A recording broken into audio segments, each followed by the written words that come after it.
Mercedes-Benz is one of the oldest and most luxurious car companies in the world, worth around $80 billion. But being among the most desired and expensive cars today, it's easy to forget its early, humble beginnings. It all started with a poor engineer who faced many doubts and failures in his pursuit of building the first horseless carriage. In spite of his challenges, he proved everyone wrong and turned his small venture into the world's first and biggest production car company during the late 19th century. But what started as an inspiring success story took a surprisingly dark turn when the company profited from supplying military vehicles to the Nazis under the work of forced laborers. So sit back and relax, because today we'll be covering the insane story of Mercedes-Benz and the man who brought automobiles to life, Karl Benz.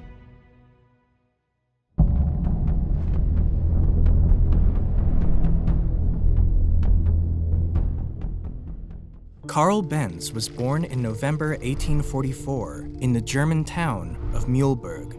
Born into a low-class household, his father was a locomotive driver who barely managed to sustain his family enough to get by. However, when Karl turned 2 years old, his father passed away, leaving him and his mother in dire financial straits. Needless to say, Benz's childhood wasn't easy. But despite living in poverty and going to bed with an empty stomach, his mother did everything she could to make sure her son had a good education. Thanks to her, Karl was able to attend school and showed signs of brilliance at a very young age, most notably in chemistry and mechanics. By the time he was 15, Karl decided to follow in his father's footsteps and pass the entrance exam for mechanical engineering at the University of Karlsruhe, where he met a teacher that would eventually play a big role in his life, Ferdinand Rettenbacher. Rettenbacher is regarded as the main figure who transformed mechanical engineering from a workshop-based profession into a technical science in Germany, and was a huge believer that steam engines, which were mostly used for railways and boats at the time, were quickly becoming a thing of the past.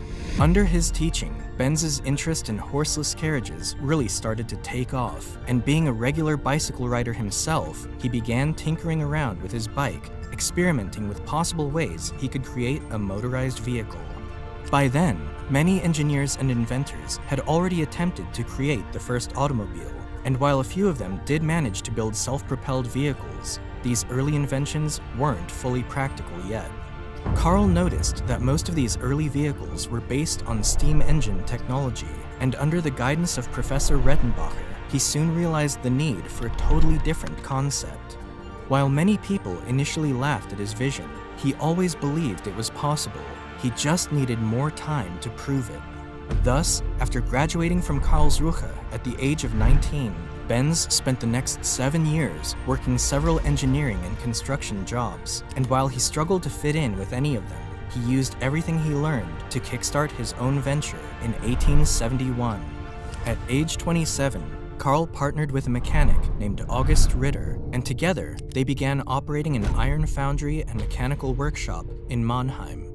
At that same time, Benz kept working on his side project, trying to develop a motorized carriage, so having a partner to help him run the business seemed essential. But unfortunately for Karl, his business partner turned out to be unreliable, and after their tools were impounded by local authorities, their company struggled immensely during its first year. Luckily, Karl had also met a woman around that time, Bertha Ringer, who would go on to become his wife a few years later. Born into a wealthy family, Bertha was a woman of strong values and couldn't stand to see her fiancé's efforts being wasted by his business partner. So, she decided to use her own dowry to buy out Ritter's entire share of the company, placing her and Karl in full control of the business. Together, they were able to turn the situation around and keep the business afloat during the next 10 years. Despite all the struggles, it was during this period when Karl was able to show his true genius, making major developments and breakthroughs in his side experiments, most notably developing a gasoline two-stroke engine in 1879. To earn more revenue, he also began to patent his inventions, such as his engine speed regulation system, ignition via a battery system, spark plug, carburetor, clutch, gear shift, and a water radiator. With these designs, Karl was not only getting closer to achieving his dream of a horseless carriage, but they also allowed him to add more products that he could sell from his business. However, the business wasn't going as well as he had hoped. You see, the production costs from Karl's venture had risen so much, the banks demanded that it be incorporated.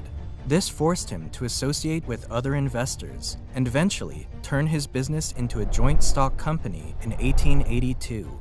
At the end, Karl was left with only 5% of his company's shares and thus was downgraded from his position. To make matters worse, his ideas were no longer taken into account when the company designed new products. In fact, he had no say whatsoever in the company anymore. Frustrated and hurt with this arrangement, Karl packed up his things and left the corporation the following year.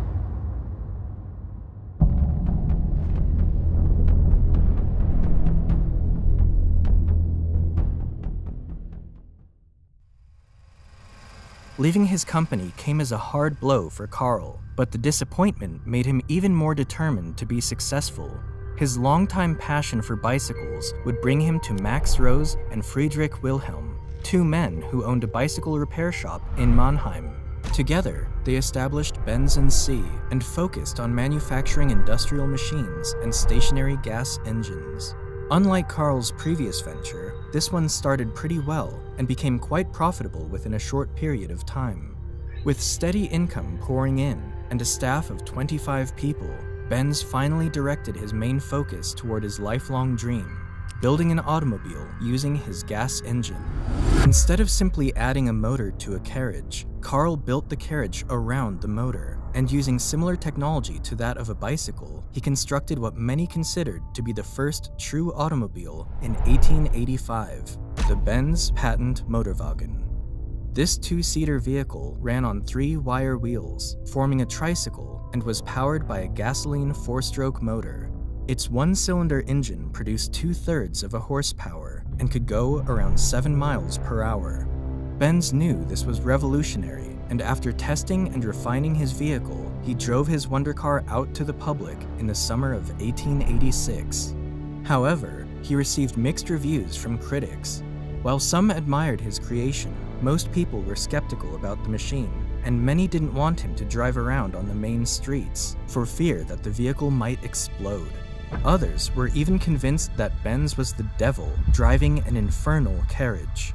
Karl's business partners weren't too happy about it either. His obsession with the automobile kept him away from his work, and they couldn't see how his invention could be of use. Why would anyone buy such a machine? They argued. It's no quicker than a horse, it can break down easily, and it can run out of fuel. Nevertheless, Karl Benz was convinced that his horseless carriage was the future and began manufacturing cars for sale in 1888, the first person in the world to do so. His biggest supporter was his wife, who would often stay with her husband in the workshop, offering him new suggestions. But even after adding improvements, people still couldn't see Karl's vision. On the other hand, the few people who bought the cars could only use them to cover short distances, and even with that, they needed mechanics to be with them at all times.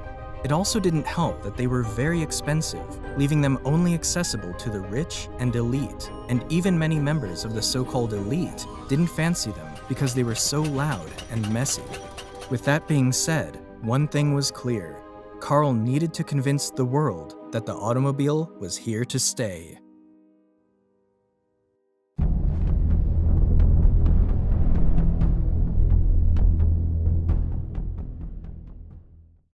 One morning in the summer of 1888, Bertha Benz got up very early while Karl was still in bed and hopped into her husband's car to embark on one of the most important journeys in automobile history. She brought along her 2 sons and set out to visit her mother in Pforzheim, which was 66 miles away from Mannheim. Bertha didn't inform her husband nor the police about her plans, most likely because if they knew, they wouldn't let her go. At the time, no car or motorized carriage had ever previously attempted a journey that long, but she was determined to prove the importance of Benz's invention. However, her trip was no walk in the park. Bertha encountered many problems along the way, like crossing dusty and stony roads that were made for horses, having to stop by a pharmacy to get more gas, and even having to perform a few mechanical repairs. The 66-mile trip took Bertha and her 2 sons over 12 hours, but eventually, they all made it safely to Pforzheim. More than anything, the trip achieved the goal Bertha had set out to achieve, to make people notice that the automobile was the next big thing. With this, the Benz Motorwagen became the talk of the town and received great publicity for Karl's business. Soon enough, Benz & C began to expand quickly, so much so that by 1890, it had become the second largest engine manufacturer in Germany, though not by selling their cars, but rather their stationary gasoline engines. But with the addition of 2 new business partners, Friedrich von Fischer and Julius Ganz, they would soon help to turn this around. As they took care of the business and marketing side of things, Benz could focus more on his engineering goals and was able to patent several new car innovations, such as the planetary gear transmission, the double pivot steering, and the flat engine with a boxer configuration. He also designed and manufactured a new and improved automobile at the recommendation of his business partners, which hit the market in 1893. He called it the Benz Victoria. This was a more luxurious 2-passenger vehicle that came with a 3-horsepower engine capable of reaching 11 miles per hour. Thanks to its reliability, the vehicle sold fairly well, but it was its follow-up design, the cheaper Benz Velo, that really took off. With a total production sum of about 1,200 units, the Benz Velo became the world's first large-scale production car in history, making Benz & C the largest automobile company in the world during the 1890s and early 1900s. However, while the Benz company was enjoying its newfound success, it was also feeling a lot of pressure from another company that was stationed not too far away, Daimler Motoren Gesellschaft. Now before we go on to the next chapter, I want to thank today's sponsor who made this video possible, Course Careers. If you're looking for a high-paying job in the tech industry but don't have a degree or experience whatsoever, then Course Careers has got you covered. They are replacing the modern way people start their careers, where instead of going to college, all you do is simply complete an affordable online course where you learn everything required to actually do the job.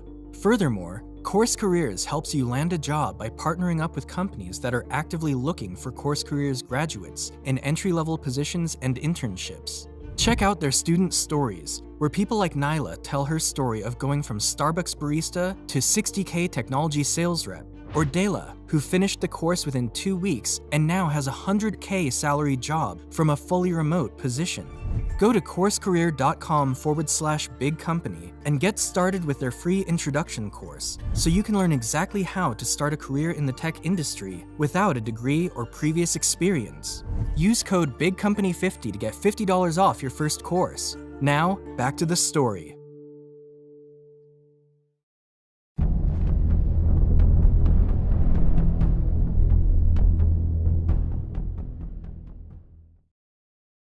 Daimler Motoren Gesellschaft was headed by Gottlieb Daimler and Wilhelm Maybach.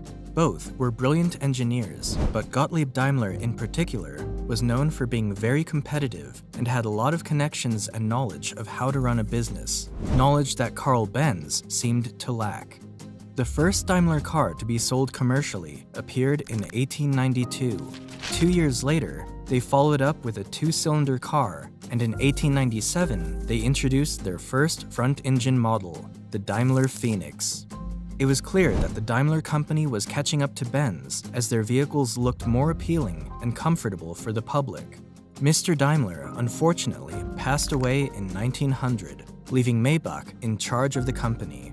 But it was under Maybach's control that he designed his crowning achievement, the Mercedes 35 horsepower in 1901.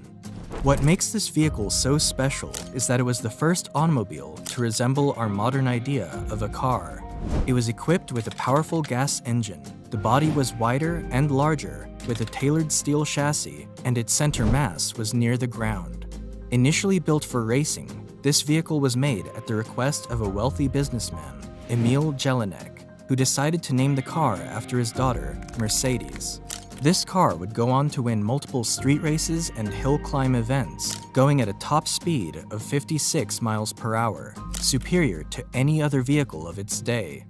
This drew a lot of attention to the Daimler company, who decided to rebrand all their vehicles to Mercedes and began producing new models for racing and public use under the same name.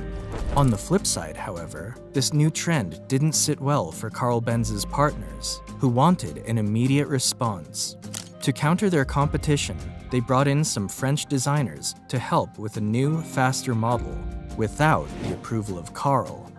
Benz was angry and upset with their decision. He never liked the idea of auto racing and always preferred to drive slowly and carefully. He was horrified by the noise and danger of someone driving at high speeds on public roads. The car built by his team was not a success either, and this became damaging for the Benz company, which suffered further crises between 1903 and 1904. Angry and disappointed, Karl decided to leave his company while still remaining on its board of directors. In the end, he agreed to allow his cars to race, and it ended up being these racing successes that eventually rescued his company. By 1908, Benz had a 120-horsepower racer, a monster that roared from Leningrad to Moscow in 8.5 hours with an average speed of 50 miles per hour, which was an incredible feat considering how primitive the tracks were at the time. But it was the 200-horsepower Blitzen Benz that would ultimately put the brand in the spotlight. Built in 1909, this race car would break the absolute speed record made by any plane, train, or automobile of that time, reaching speeds of over 140 miles per hour in 1911. This placed Benz alongside Daimler as one of the most desired cars at the time, and both companies enjoyed good sales in the years to follow. However, this success was short-lived as the First World War broke out, shaking up everybody's lives as well as the global economy. Following the defeat of Germany in World War I, the country went through an economic recession, and both companies, Daimler and Benz, ended up struggling immensely. To strengthen their possibilities of survival, the two companies put their rivalry aside and signed an agreement in 1924, in which they agreed to combine their production and marketing efforts while still retaining their individual names in order to save costs. But this agreement only lasted for 2 short years, as the German economy got worse and the two companies were forced to merge completely in 1926, creating a new enterprise called Daimler-Benz. Under Daimler-Benz, the company rebranded their vehicles as Mercedes-Benz and released several impressive models during the late 1920s, such as the Mercedes-Benz Type 630 and models S, SS, and SSK. One of their best and brightest engineers who helped develop these vehicles was Ferdinand Porsche, whose name would later become quite famous in the car industry. As for Karl, he remained on the Daimler-Benz board of directors and was able to see the success of his automobiles and marvel at just how far the auto industry had come in his lifetime. Karl Benz passed away just a few short years after the company's merger in April 1929 at the age of 84. After his death, the company continued to grow in size and strength, becoming one of the best performance car makers in the world. But it enjoyed some of its best years under the unlikely leadership of Adolf Hitler.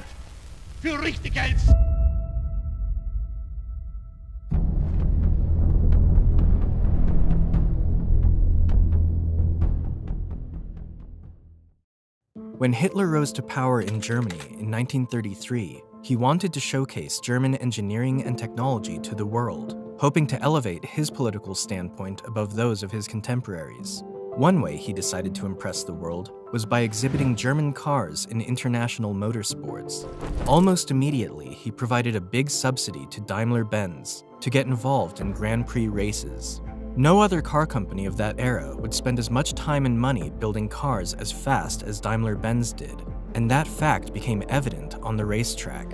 From 1934 to 1939, Mercedes dominated Grand Prix races, driving as fast as 200 miles per hour with their W25 and W125 models. However, they were also challenged by a new rival, Auto Union, another German automaker sponsored by their own country. Auto Union would also go on to have its fair share of success during the same period, winning 25 races from 1935 to 1937. These successes put Germany on top of the world with motorsports events, especially Mercedes-Benz, which even became Hitler's preferred car brand. In fact, one of the automobiles he was frequently seen in was the Mercedes-Benz 770, a large luxury vehicle mainly used by high-ranking Nazi politicians and other Axis officials. However, with the outbreak of the Second World War in 1939, the Daimler-Benz company would soon find themselves in serious jeopardy. As the demand for civilian passenger cars became scarce, they began manufacturing military vehicles, submarines, tanks, and aircraft engines for the Nazi military. Their biggest line of business were military trucks capable of transporting 3 to 6.5 tons of supplies. By 1942, they stopped producing public cars altogether, as all their resources were directed toward the war effort. And as the war escalated, new staff were needed to handle the increased armament production. Since the entire workforce were now fighting on the front lines, Daimler-Benz started recruiting women in order to keep up with their required unit volumes. However, this still wasn't enough to meet the demand, so the company resorted to using forced labor. These prisoners of war, abducted civilians, and detainees from concentration camps were housed close to the plants and forced to work long hours under immense pressure from the Germans. Most of these workers were from Eastern Europe, who were interned in barrack camps with poor, prison-like environments, while concentration camp detainees were monitored by the SS under inhumane living conditions. Many people died in these camps, either from severe malnutrition, mistreatment, or even torture. And by 1944, almost half of all Daimler-Benz 63,000 employees were forced laborers. When the war ended in 1945, the company took a big hit. Because of the Potsdam Agreement, all German assets abroad were confiscated and used for payment of reparations. This led to Daimler-Benz losing all of its foreign subsidiaries, affiliates, and branches, and they were stripped back to their own plants in their home country. In other words, they had to start all over and build themselves back up again. Daimler-Benz was then restructured and had to denazify their top management. Because of these drastic changes, the company was able to obtain a production permit from the American occupation authorities in 1946. Although their factory suffered severe bomb damage, Mercedes-Benz still had the advantage of owning its own plant, as many other competitors, such as BMW or Adler, lost their sites when they ended up in Soviet territory. The Mercedes-Benz company then focused their efforts on producing ambulances, police patrol vehicles, and delivery vans based around their 170V models, and used one of their plants as a repair facility for US military transports. By 1947, they were back to producing passenger vehicles, with only 1,045 of their 170V models being produced that entire year. But even under these less-than-ideal conditions, Daimler-Benz still managed to turn a profit just 1 year later. By the 1950s, Mercedes-Benz was able to regain much of its influence, making a strong comeback in motorsports events as well as achieving successful sales worldwide. So much so that by 1954, the company had already profited over $1 billion. Over the years, Mercedes has completely shifted their image and has become one of the most valuable car brands in the world. However, none of that would have been possible without Karl Benz, who, in spite of his humble background, challenges, and critics, had the courage and determination to turn his dream into a reality. Thank you guys for watching. Hope you enjoyed the video. And please don't forget to like and subscribe. Until then, I'll see you in the next one.